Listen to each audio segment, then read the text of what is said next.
Okay, good morning everybody, and welcome to the Beyond the Now podcast, where we explore what it means to lead with purpose, vision and impact. I'm Sam Allen, the Chief Exec of the North East North Cumbria Integrated Care Board, and today I am joined by Lieutenant Colonel, brackets retired, Guy Benson, who is National Team Lead for the Veterans Covenant Healthcare Alliance.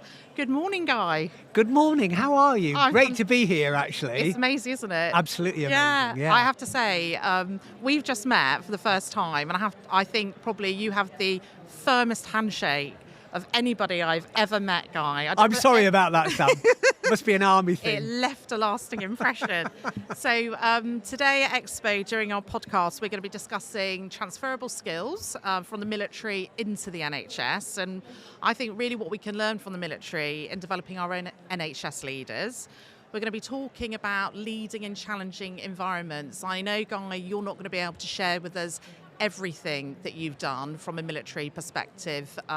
Some of that would have involved special operations, but there's no doubt that you have first-hand experience of leading in challenging environments, and it'll just be really interesting to explore today some of your reflections on how transferable that learning has been into the NHS.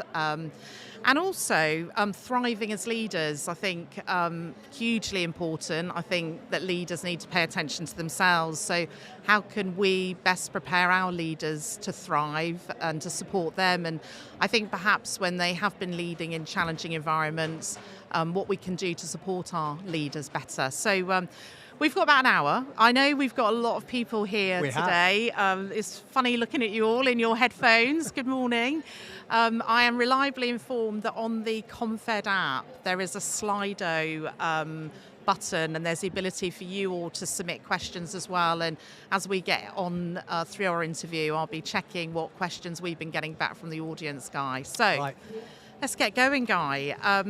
I think you've got really interesting background, so maybe to get us started, you could tell us a little bit about your background, how you joined the military, and then how you came to join the NHS. Yeah, well, a really interesting life so far, actually, Sam, and just a huge privilege to be talking to you, especially about the leadership element.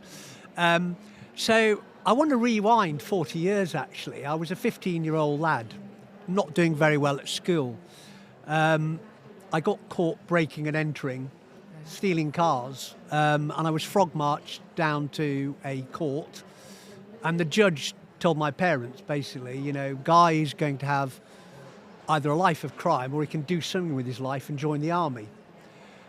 So at 15 years old, I took the exam at the local Army Careers Office, and to my surprise, I passed it.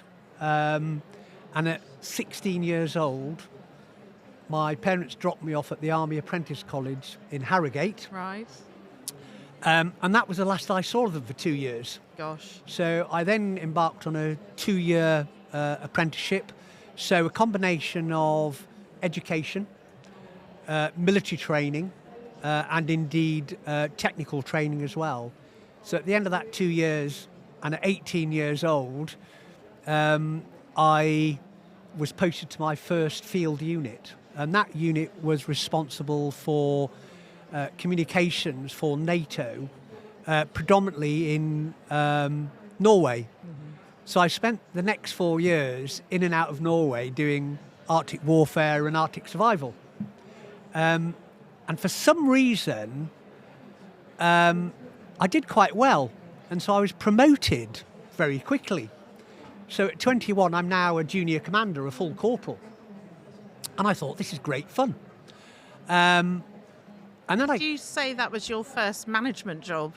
Yes, although really small. So it's a really good point, actually. So we have detachments. It is a vehicle. It could be armoured. It could be soft skin. And there are 3 of you.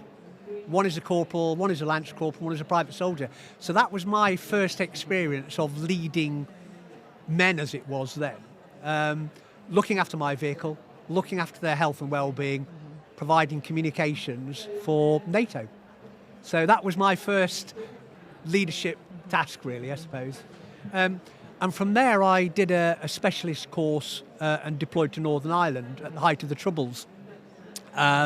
And again, for people in the audience, There was something like 16,000 odd military in the Northern Ireland, lots of terrorists. It was the hunger strikes, lots of riots. And I did 2 years out there, really enjoyed it. And then got promoted to sergeant. So I'm now 23 and I'm thinking, God, this is easy. What am I doing?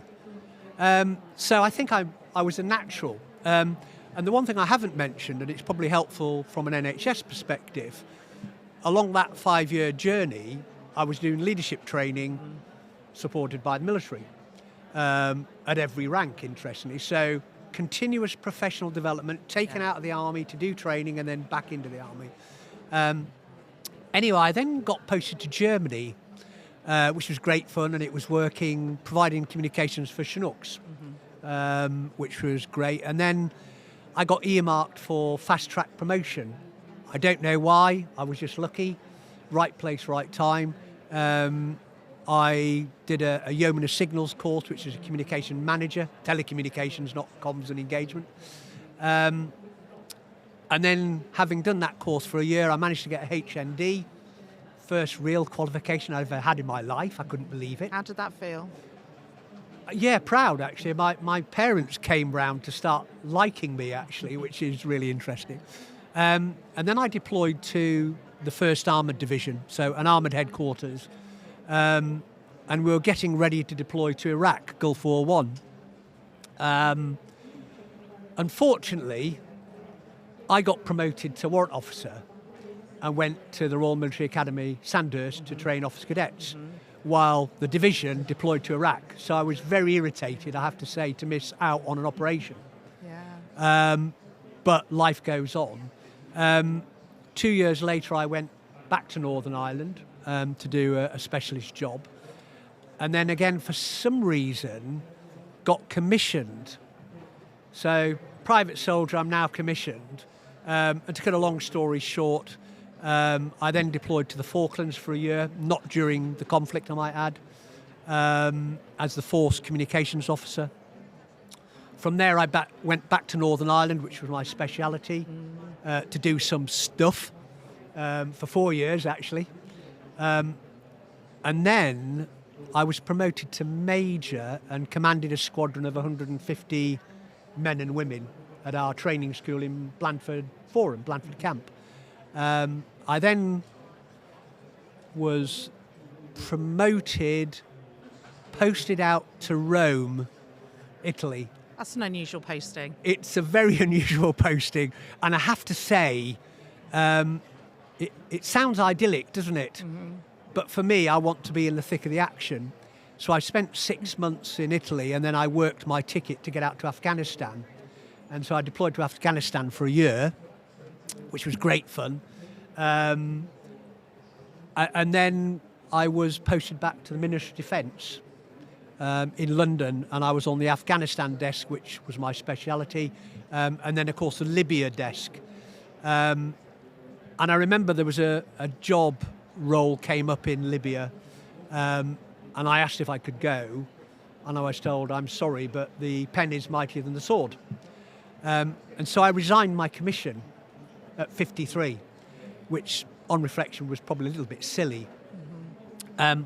I then got a phone call from a brigadier saying the military are starting engagement with the civil community because the military are unseen broadly, in broad terms. And so I rejoined as a reservist, as a lieutenant colonel. And I did engagement with the civil community in the northeast, actually, which is my home. I was born in Darlington, your patch, fantastic. Absolutely. Fantastic people. I was then posted down to London for the ceremonial element, and then I was posted to Headquarters Southwest, which is based in Wiltshire, Tidworth, where most of the army is now located, actually. Yeah. And then from there, Novichok attack took place, so I was involved in that. I was then seconded to Wiltshire Council for 2 years as their military civil integration programme director, supporting the leader of the council and indeed the chief exec on all military matters. And then, would you believe it, 2 years later, I saw an advert flick up for NHS England, and I thought, well, I worked with NHS when I was doing the Novichok thing. Good bunch of people, actually. And so I was interviewed by a bloke called Professor Tim Briggs. Oh, yes. Who, if you've ever met him, Master of Girth. Yeah, absolutely. Yeah. Inspirational figure and a role model, actually. I was interviewed him for the job of the team leader of Veterans Government Healthcare Alliance. That was 4 years ago. Huge success, that programme, lots more to do. And so I'm really new in the NHS, so I don't know a great deal, if I'm honest. I'll relate to the military side. And we've hit a real big milestone in the NHS this year where every NHS trust has achieved Veterans Aware status. And I just wondered whether you could say about why that really matters. Yeah, no, that's... And thank you for mentioning that, Sam, and good brief, by the way, from Sally, wherever Sally is. But yeah, the reality is Professor Tim Briggs wrote the Chavaz report in 2014, so almost 10, in fact 11 years ago. And when he was doing his GIRF visits to trusts, he established that the military community in some respects were being disadvantaged, which led to the Chavaz report, trying to drive down disadvantage for the armed forces community, and also assist with healthcare inequalities. So he piloted with a number of trusts, 3 or 4 I think, and we're talking now 2018, to come up with a framework to improve healthcare outcomes for the armed forces community and make trusts aware of their responsibilities under the Armed Forces Covenant. And in 2020, he managed to secure funding to establish a proper team. And again, a big shout out to a lady called Kate Davis, who leads the Armed Forces team and other portfolios actually in NHS England. They managed to secure funding, and my team, and I'm very proud of my team actually, managed to get the final trust, which actually was Sheffield, so again on our patch, to sign up to Veteran Aware, measured against 8 framework models, and yeah, that was a great moment, and that was a catalyst for, I suppose, enlarging the programme. Yeah. So having established that sort of baseline, I suppose, with trusts, we're currently in the mode of continuous quality improvement, and that will be subject to continued funding. And of course, we know there is lots of challenges with NHS England and the ICBs, and indeed the healthcare sector. But after we got the last trust to sign the Veteran Aware framework, we managed to get Amanda Pritchard, who I've got huge admiration for actually. She made herself available for an hour and a half. We went to the Royal Hospital Chelsea in London. She signed the Armed Forces Covenant. Great to be with her. She talked to every veteran in Royal Hospital Chelsea. And as she walked out the door, she said to Kate Davis, "We need to do more." And of course, Kate Davis went back to her team, managed to secure some funding, and on the back of some feedback from a number of other armed forces programmes, NHS England quite rightly said that the NHS workforce need to be trained and educated in the nuance of the armed forces community, and a bit like you leading leadership. So, we're leading raising awareness of the Armed Forces Covenant. So, Kate Davis and Tim Briggs managed to secure funding. I recruited 7 people 3 months ago, just before the challenges really started to bite. And they are in the process now of gearing up to deliver training to the NHS workforce, 1.5 million people, commencing October. Yeah, I think it's so fantastic. And for the health service, it's crucial that we do support all of our colleagues who work in defence services, military, and of course we employ a huge number of colleagues who are reservists, and particularly around the medical corps as well. So we've got a lot to do. There's a lot in what you've already said that really resonated with me. So I was thinking about the person you came in front of at the age of 15 who set you on your path to a career in the forces. And that was a huge act of leadership. And you sort of think about the people in your life that come in at pivotal moments to give you that helping hand or that sense of direction. And I'm sure you look back at that individual and think, how pivotal were they in the life that I've made for myself and the direction they gave me? Yeah, I think imposter syndrome is an often overused word, but I genuinely believe that I don't know how I got to this point. Not through my skills, not through my hard work, but because of role models, mentors, being surrounded by good people who care about other people, putting others first. And I feel hugely privileged. Again, the armed forces is very similar to the NHS. I know it is, although I've only done 4 years in the NHS. But, you know, the military provided me the opportunity to go from private soldier to lieutenant colonel.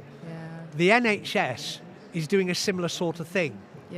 I'm not suggesting I started at the bottom rung midway, but I am sort of being promoted and upgraded as we speak. So it really resonates with me on two levels. My first job in the NHS was a receptionist, and I've been a chief executive for several years now. And I think to join an organisation where else would that happen? Well, exactly, and what you achieved in the services. And I think the other thing that really resonates with me, though, when I get one of the privileges I've got is to talk to a lot of people like you, is the humility of you saying, I'm not quite sure what I did, but I got this opportunity, and it was really evident that you were applying yourself, you were seizing all of the learning and development opportunities, and that real sense of enjoyment that you were getting in the role as well. Oh no, huge. And again, I think, you've probably gathered I'm quite enthusiastic, probably overly enthusiastic, and that is always on my reports, trying to curb that enthusiasm.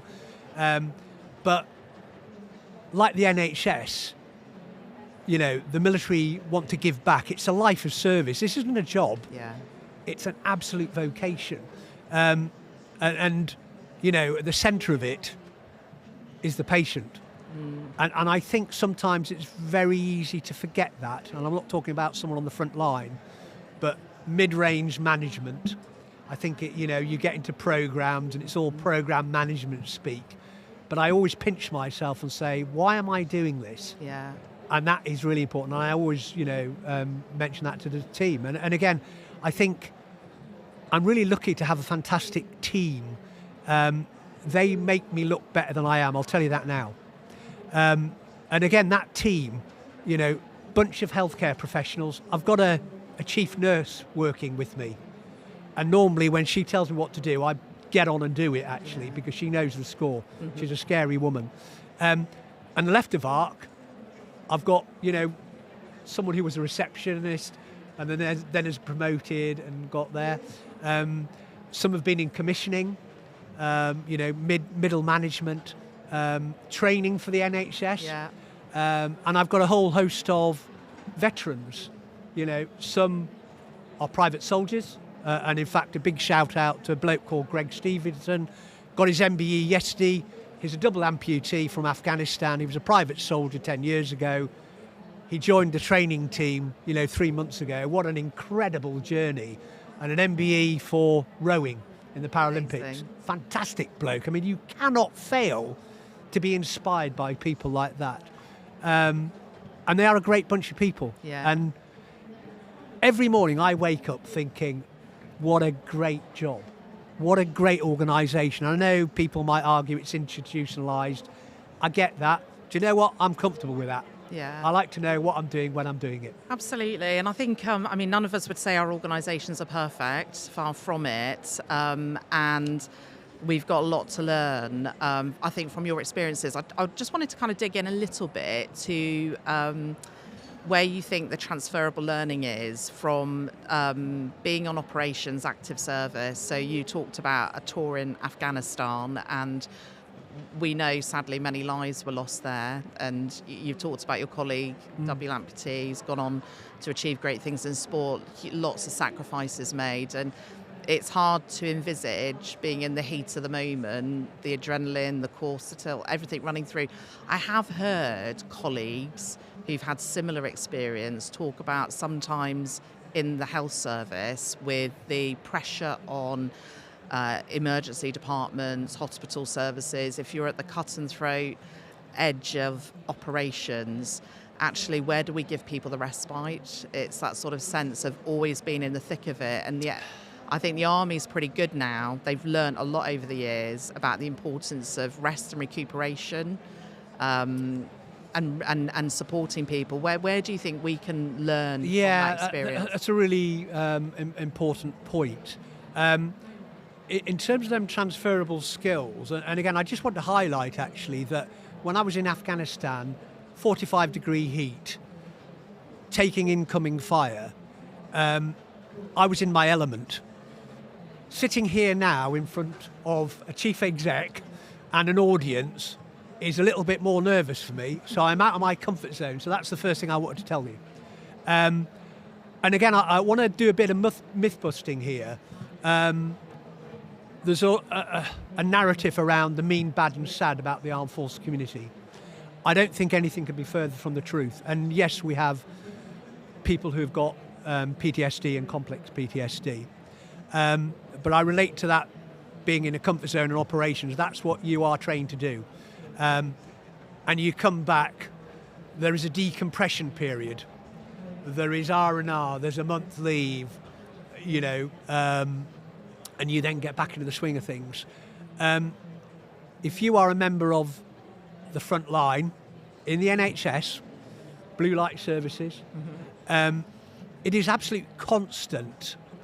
And I think statistically you're more likely to have PTSD if you're in frontline service than you are having experienced military service. So that's the first thing I want to say.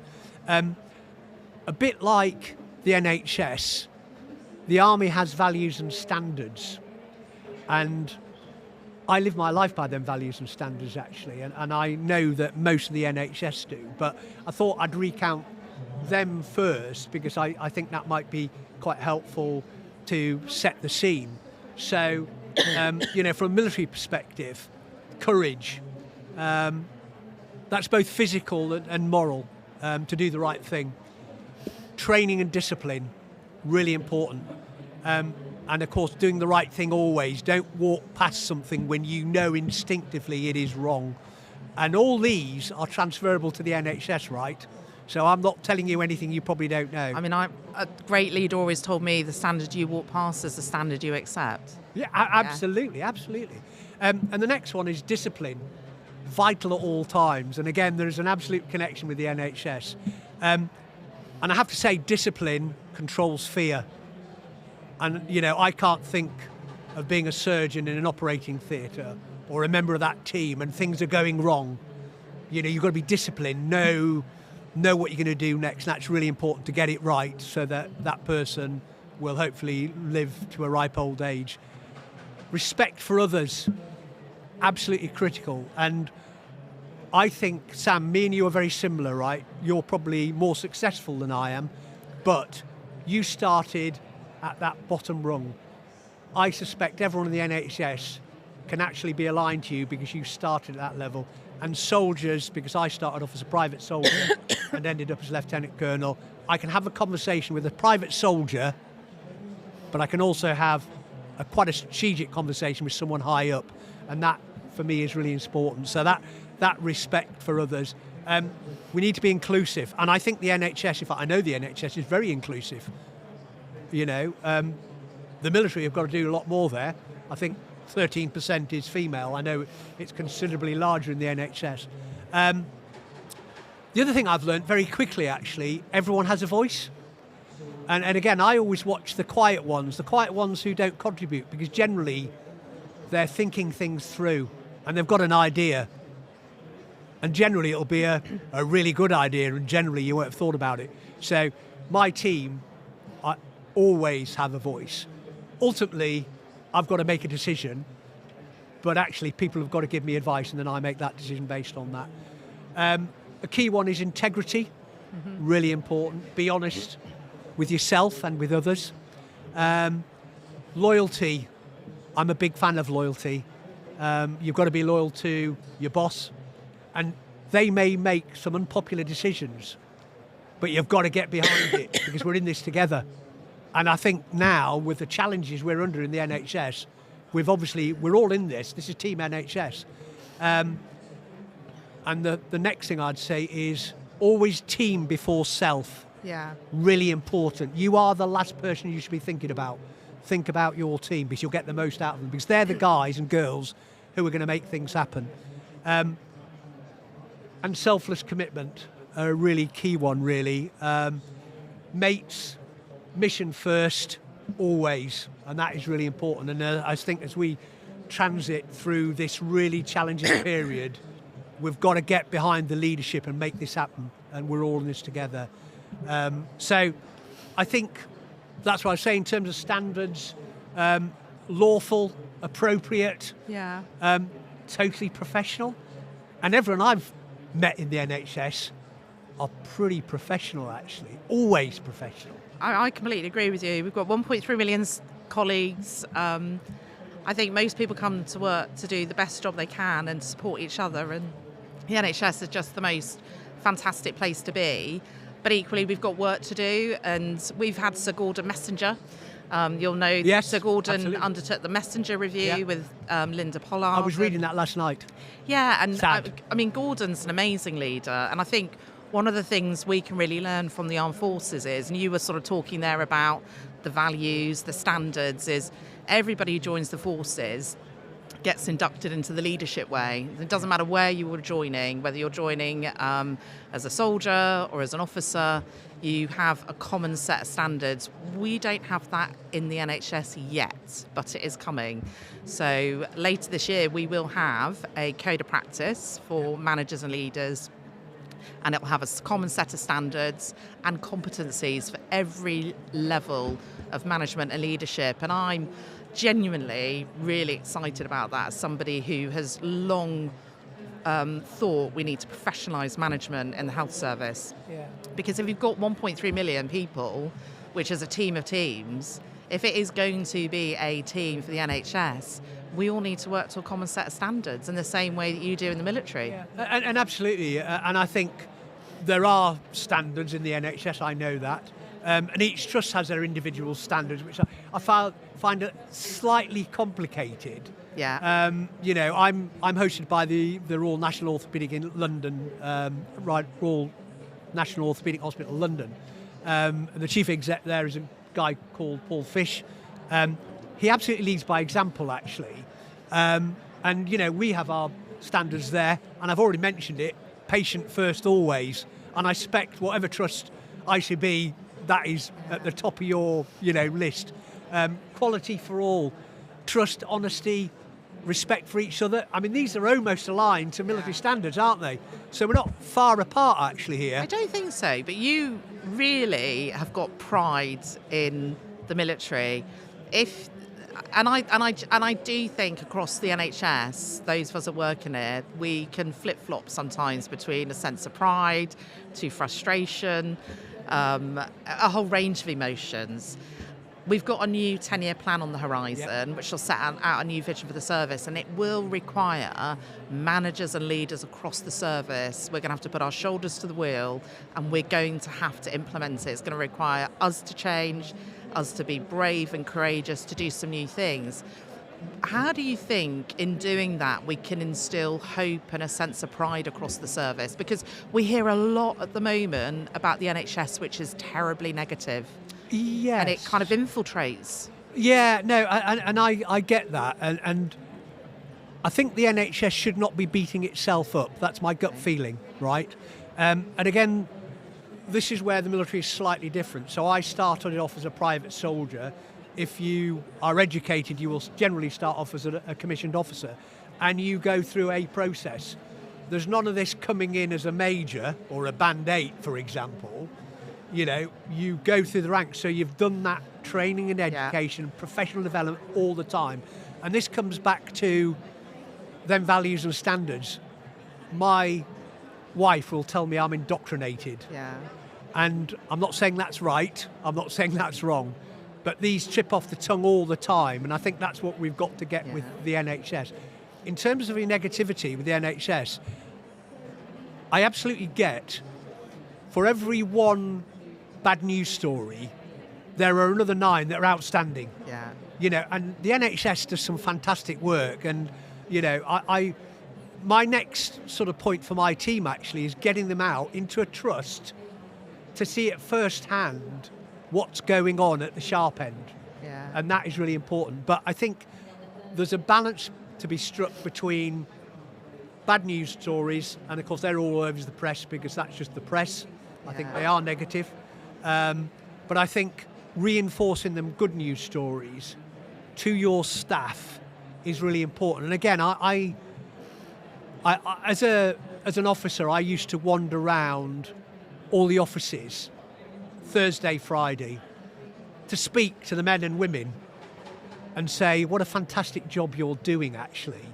And people may not see that. And, you know, I don't know if I got all 200 odd chief execs in front of me now and said, when was the last time you went round your trust and spoke to your people? Yeah. That'd be an interesting question, actually. Yeah. Or listened to Or your listen. people. Yeah, no. Yeah. Probably even more important. Yeah. You know, you want to see the boss. You know, they're visible. You need to have them there, and they're giving the direction and guidance. And you know, I'd have followed people into battle because that's the way I am. And the NHS is in a huge challenging situation at the moment, and we need to get behind the leaders and make this thing work because we're all in this thing together. So, you know, and I'm linking into teamwork there, you know, and leadership. And then again, even if you are a private soldier, you are still a leader. And I think everyone sat in front of me, everyone listening, everyone has got leadership skills. And it's, I suppose, getting rid of the white noise, focusing on what the mission is, pulling it together and delivering it. Yeah. And staying laser focused, not going off down rabbit holes, adding treacle. Yeah. A lot of treacle in the NHS. So, yeah. And I suppose that sort of sense of hierarchy, power status, that I think probably what you're really describing here is you've got to walk the walk, you've got to get alongside people, and also to kind of understand what people do. I know we've got some graduate management trainees in the audience today, Right. which is, it's an amazing scheme because it gives people that first-hand experience of going and doing a variety of jobs before they will get their kind of first permanent role or substantive role in the service. But I think when you do start at the kind of maybe some of the more junior roles and work your way up, you've experienced it. You know what it's like, and actually, you know what good leadership looks like, but you also know what bad leadership looks like. You know, the people that won't acknowledge you, won't stop, make time for you, to notice you. And sometimes it's those little acts of leadership that just make the biggest impact. Yeah, I mean, I'm in a busy role, and most NHS staff are in busy roles. I make a point of doing one-to-ones with my team every week. Yeah. Might be a Teams call, I'll grant you, but I will chat. How's it going? Forget the job. Yeah. How's it going? I get to know my people. I know their children's names. I know their husbands' names. I know their wives' names. I know what they're doing day to day. This is not, for me, 9 till 5. And again, I think, you know, work ethic really important. And as leaders, I think people are paid pretty well. Yeah. This is not 9 till 5 for me. I live it and breathe it. And again, my wife always kicks me, saying I'm really bad at boundary setting. But I feel passionate about the armed forces community. But I also feel very humbled about what the NHS does day in, day out. And we do not shout enough about it. Yeah. Yeah. And we really should do. Yeah. And I think, you know, we are an institution where we've got over 300 different types of jobs, everything from logistics to surgeons, and huge opportunities for colleagues who served to come and work in the NHS. Say a bit about kind of what we could do to support that transition for people from the armed forces into working and having a second career in the NHS. Yeah, that's a really good segue. And again, a big shout out to NHS England. I think about a week ago, 2 weeks ago, they've just incorporated the guaranteed interview scheme for the armed force community. Yeah. So they've got to meet the criteria, obviously. And if they don't, you've got to personalise a letter and say why they didn't, so they can do a bit of professional development.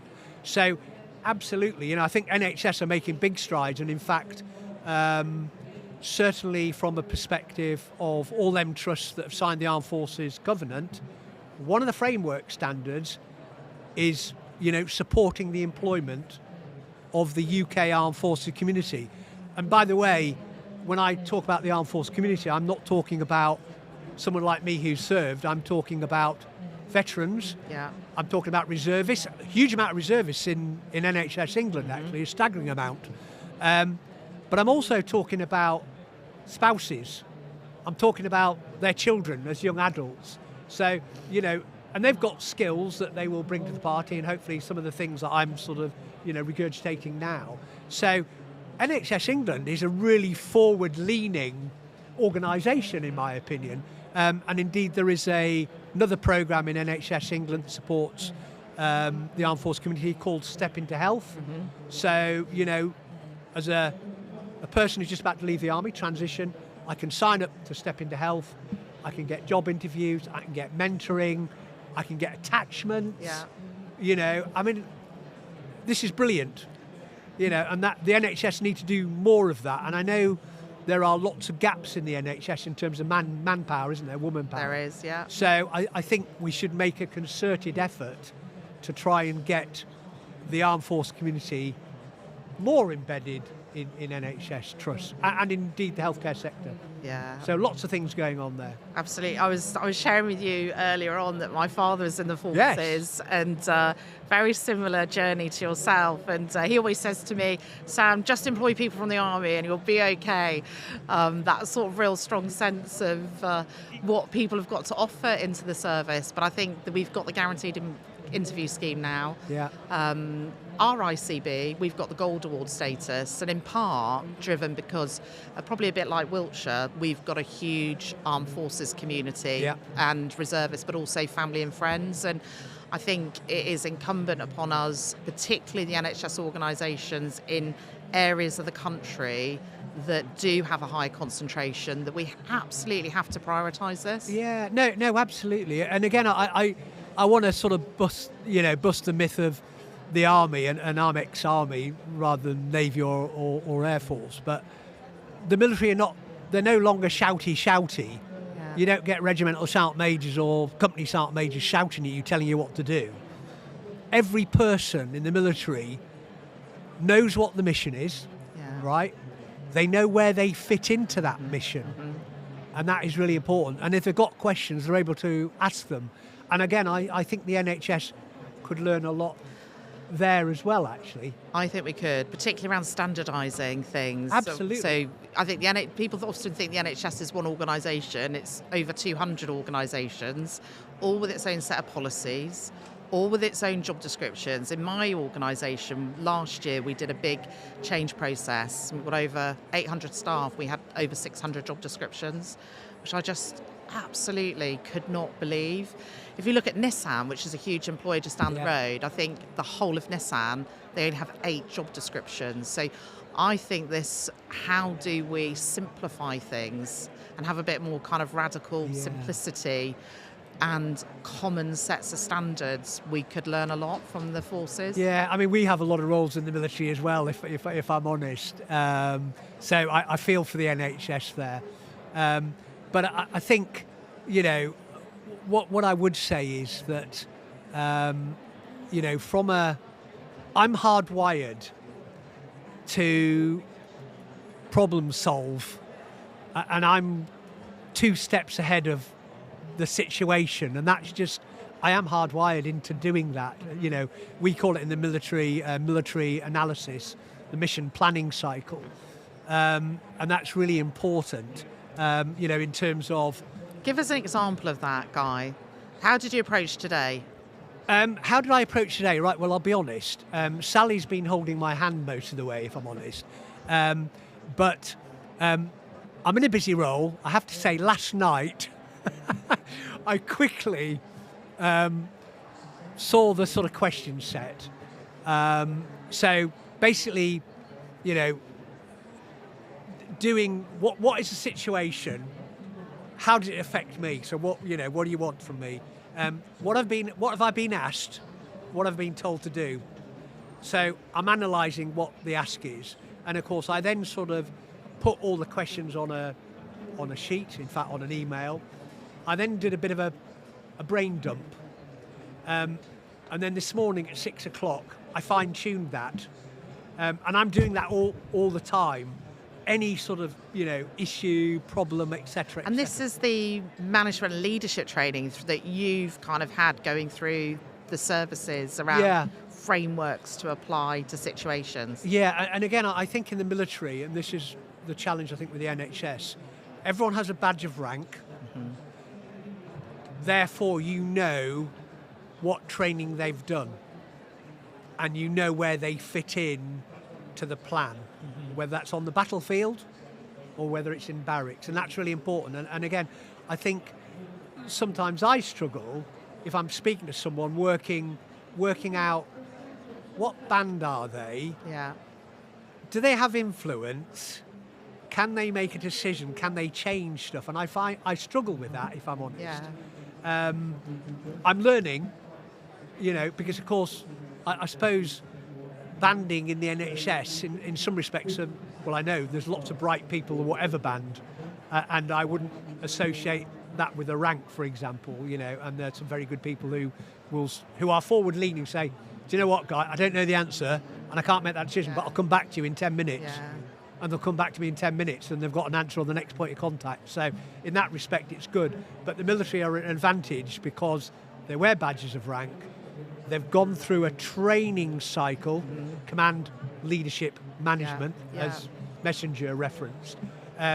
So you know what you're getting for your money. Whereas in the NHS, I do find you've got to try and work out. And I think this is something, so when we publish our code of practice for managers and leaders that will have the set of standards and competencies for the 4 stages of leadership, and that will be from foundation, so anybody considering taking on their first line management role, right the way through to chief executive. I think we'll be getting closer perhaps to what you describe, and a common set of competencies that will inform every training opportunity for managers and leaders across the service. Yeah, we don't have that at the moment, but it is coming, which is exciting. And again, I think our appraisal system in the military is quite robust. It is, and again, Gordon talks about this. We have a pecking order. It will always be the top third, middle third, holding their own. Yeah.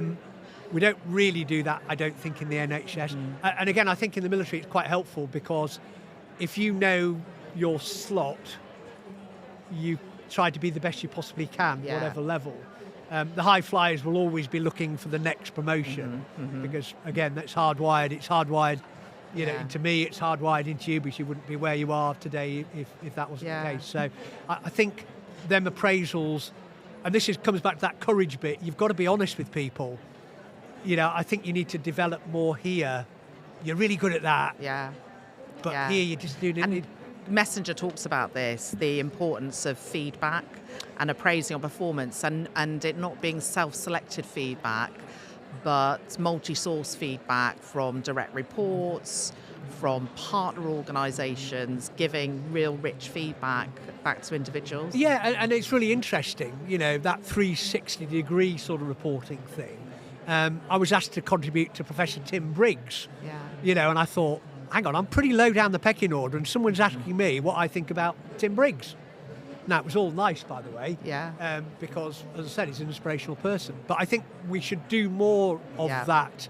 And I know certainly the RNOH, the chief exec, all the exec group do that 360 degree. And again, I think if they're asking someone lower down, I think them lower down people need to be honest about what their thought process in terms of that exec group person is, for example. So it's all sort of linked, isn't it, really? It is. One of the things I just wanted to touch on is you talked about being commissioned, going to Sandhurst, and is that a year you spent at Sandhurst training?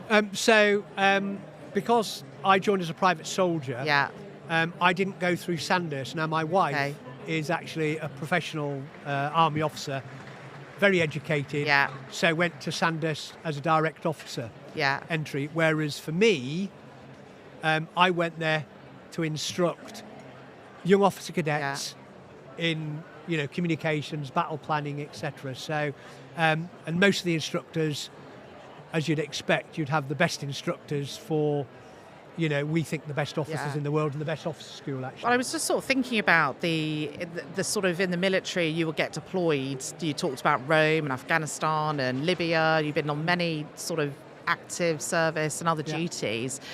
In the health service, we go and secure a job with an individual employer, and mostly those jobs go well, but occasionally they don't go well, and it could be for a variety of reasons. And sometimes we don't always see our leaders and managers, I think, have that opportunity to sort of rehabilitate or be redeployed somewhere that plays to their strengths, building their experiences. I'm trying to say, this is a sort of a big conversation at the moment in the sort of manager and leader circles, because we need people to take on challenging jobs and difficult jobs. What do you think are maybe some of the support mechanisms we need to build in to give people the courage to do that? Well, I think they've got to be trained and educated firstly. So this is not making it up on the hoof like programme management. And, there's some really good courses. And again, I think if we are really serious in developing our leaders, they need to be taken out for a month, trained, and then put back in. But more importantly, they've got to have a role model and someone who mentors them properly. And again, so no accidental managers or leaders. No accidental managers. They've had the training. Getting someone from outside. I think the tendency is I like secondments, not helpful as an employer, because of course I've had people who seconded me for a year. Takes 3 months to get up to speed. 6 months really brilliant, and then 6 months you're getting a lot out of them, and then guess what? They're going back to their trust. Now they'll go back better. But I'm then starting that plan again. And again, in the military, of course, we have generally for officers it's 2-year postings. So you'll do 2 years somewhere, and then you'll be moved on, and that really comes with the territory in terms of promotion. Generally, not always. So that's really important. But again, with the military, I'm not suggesting that the NHS can do this. Some of our courses are a year, 2 years long. But you're spending to save, you're investing in people, you're investing in this great organisation that is NHS England. So it's one thing to have the standards, the competencies, and to hold people accountable, but the investment in the development of our managers and leaders being absolutely crucial. Absolutely critical. It goes hand in hand. Absolutely critical. Critical to the mission. I mean, in some respects, we're setting up people to fail. And the only people, apart from the individual failure, there's going to be that team failure, and it's going to reflect on the NHS. And again, I look at the NHS now, one of the things that irritates me is the number of IT systems. I don't get it. I really don't. I don't know why the chief exec of NHS England is right. This is the system every trust is going to use. Now, I know that's costly, and I don't want to put you on the spot because you're interviewing me. Well, I think there's a lot of people I'm looking around the room nodding and smiling, and their eyes are getting bigger and saying absolutely. And I think, why? How much money are we spending on it? Too much. Yeah, absolutely. Standardisation. We can't continue to support variation and also be at the hest of lots of suppliers. We are one of the fifth biggest organisations in the world. Surely we can build the best and achieve this. Well, and again, I'm linking into the Darzai report. And of course, what was one of the key 3 takeaways? Analog to digital. Absolutely. We need to get it sorted. Because it's going to help patients. And again, I think, interestingly, I mean, the one thing I would say, of course, the one constant anywhere is change, right? Absolutely. We're going through a huge challenge. We're bringing on new IT systems, EPR, and all sorts of things. I mean, we're running hot. But I think underneath this, it's not necessarily a system issue. It's a cultural and behavioural issue. Why is it that people will continue want to kind of row in their own boat and even at the expense of their neighbours or others, as long as their system's okay and we're okay, but not the broader NHS. And it is tricky because it's a massive organisation, and putting change in place across the organisation would take a lot of time. But I think underlying some of this is culture and behaviour. Yeah, no, I'd agree with that. And again, I think the one word I've learned in the NHS is about co-production, right? Yeah. And of course, we're doing this training and education programme. We're absolutely going to do stakeholder engagement. And you know what? It's going to be clinicians and non-clinicians. Yeah. Because they're the key players in all this. Yeah. You know, so we're going to produce this training material for this national training programme. We're going to speak to trusts. We're going to get clinicians in, non-clinicians. Yeah. This is what we got. Have we got it right? Can we fine-tune it? Can we better deliver effect?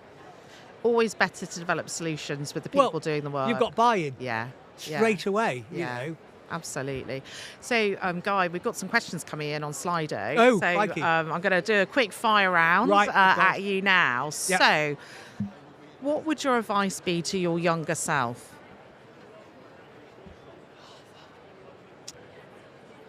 I think when I joined initially, I probably didn't listen. I thought I knew it all because, of course, when you're young, you do, don't you? But I quickly learned that, you know, work out the good people, and you've touched on it. Make sure you take the really good points and disregard, you know, the poor points, and you will be better. But on the whole, I think I've got it right. Mm-hmm. But yeah, and even now I do go into that. I think I know it all. I did pick up when you mentioned, I think it was at 53 when you resigned your commission, a tinge of regret. Well, I'll be honest with you. I could have probably only done another 2 years. Okay. So I think the writing was on the wall. It was a bold move because I didn't have anything to go to. Mm-hmm.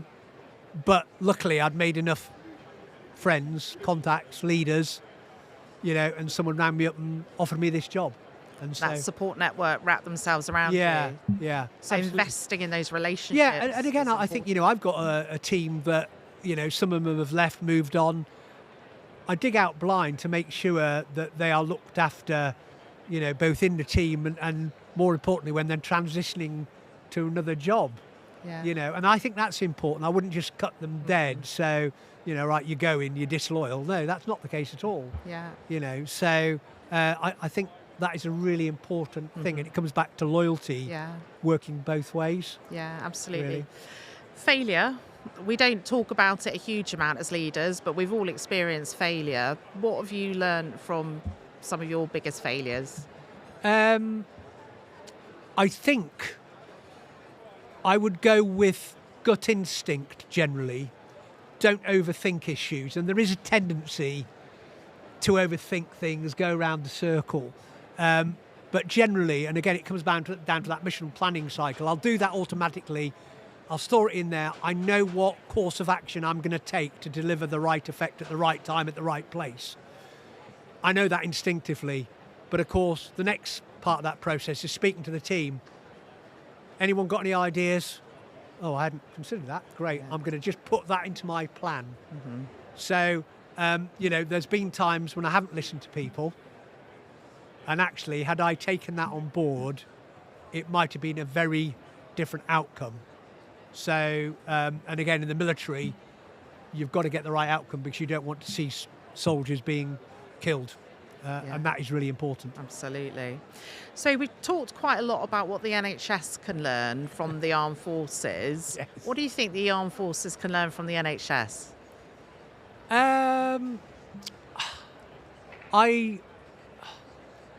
I've learned a hell of a lot, if I'm honest. And again, it comes back to that listening piece. I've got a team who are broadly all Band 8 and above. And they've got all their own experiences.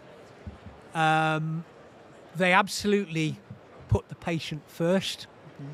They've got a wealth of experience. And I think you just need to make time to listen to them. So that's the first thing I'd say. And again, I think from an operational perspective, sometimes there will not be 10 minutes to discuss what you're going to do in terms of frontal assault, for example. You're just going to, do it. Whereas in the NHS, there's a little bit more time. And so I think that's the first thing I'd say is that you need to listen to people. The other thing I've learned is that there are lots of administrative staff, and sometimes they forget to listen to clinicians. And a big shout out for clinicians. It's really important they're involved in every step of the way. And again, I liken that to the military in terms of infantry soldiers. Most of the armed forces are there to support boots on the ground. The infantry soldier who's going to do that frontal assault, huge support mechanism for them to be able to do that. And that's the same in the NHS. I've learned a comparison that, we're actually here broadly to help clinicians get the best possible outcome for our patients. So I would say absolutely, listening to the people at the front line. And that might be clinicians, but it equally might be that receptionist. Absolutely. And I mention that receptionist only because one of the things about the Veterans Government Healthcare Alliance is identifying that patient cohort. That receptionist is key to asking that question and then recording it, whatever system that might be. Definitely. Well, when I was a receptionist, I used to think I was running the whole building. So Absolutely, and look at you now. Absolutely. So we've only got a couple of minutes left, and I know you thought this hour was going to be too long, didn't you? Yes, I did. told you it would go really quickly. So we know there's a lot of conflict in the world at the moment. Ukraine, lots of parts of the world, and NATO, I can imagine lots of conversations going on with NATO. What do you think we need to do from an NHS perspective, Guy, in terms of this sort of era feels like we're in at the moment and thinking about the future? Yeah, it's a really good question. I think the NHS is really good at what it does, but it is overstretched. So if there was a conflict, I would hope that the NHS would be able to ramp up to deal with casualties. Now, Afghanistan, there was a number of soldiers, airmen and sailors killed in action. There was if you were injured in Afghanistan, there was a world-class treatment in Kandahar. NHS staff predominantly, whether they're reservists, consultants, doing the business at the sharp end. If we went into conflict now, the character conflict's changing, right?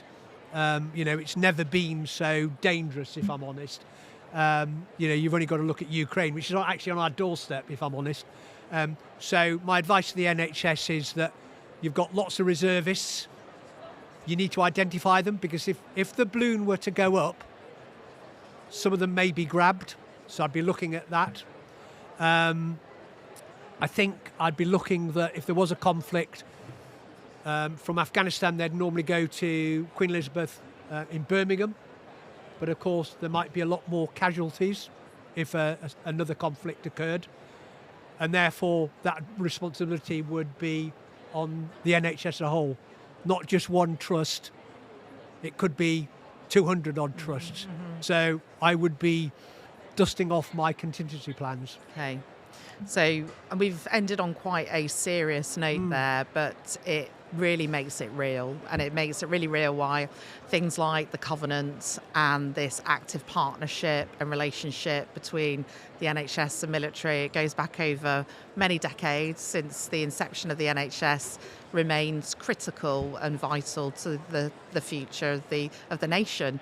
Absolutely. And defence services are as equally as important as the health service. So this has been a brilliant conversation, Guy. Thank you so much. Oh, it's been great to meet you. Thank you to all of our colleagues who have stayed and listened to us and asked the questions as well. Thank you very much. No, thanks very much, Sam. Thank you. Thank you very much. Thank you. So we'll just be here for a few minutes. If anybody wants to say hello or come and chat to Guy, please do.